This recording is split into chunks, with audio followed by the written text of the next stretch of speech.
This is the VOA Special English Economics Report. American Treasury Secretary Tim Geithner recently urged China to let the exchange value of its money rise. Mr. Geithner was among top officials from both countries who gathered in Beijing for the U.S.-China Strategic Dialogue. Their goal was to increase cooperation on security and economic issues. Secretary of State Hillary Clinton spoke as the meeting opened on May 3rd.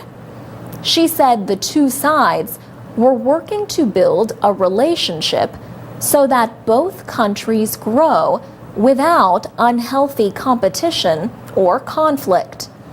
She noted that nations must deal with issues of economics and international politics in a way that is not win or lose, or what she called zero-sum.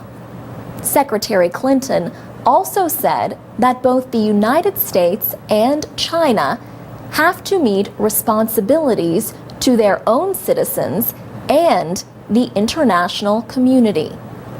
The value of China's money, the yuan, was among the economic issues discussed at the meeting.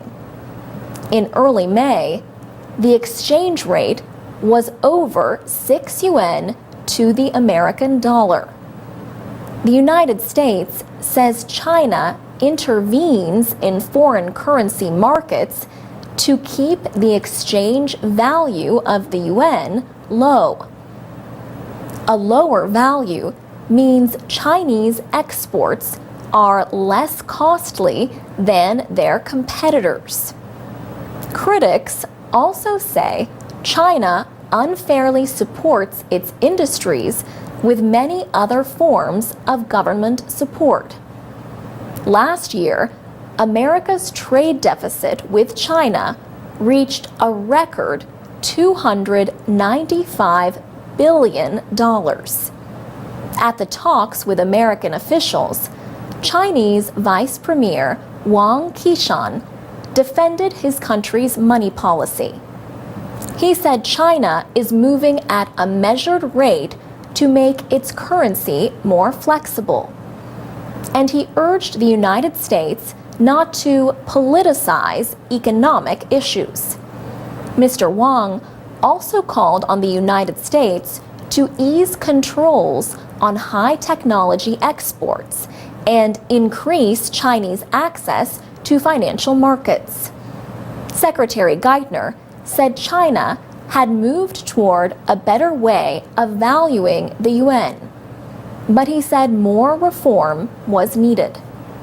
He said a strong, more market-determined yuan will help strengthen China's economic reform goal of moving toward higher value-added production. Currency reform, said Mr. Geithner, also was important to China's financial system and to increasing consumer demand at home. For VOA Special English, I'm Alex Villarreal. You can find more news about economics at voaspecialenglish.com.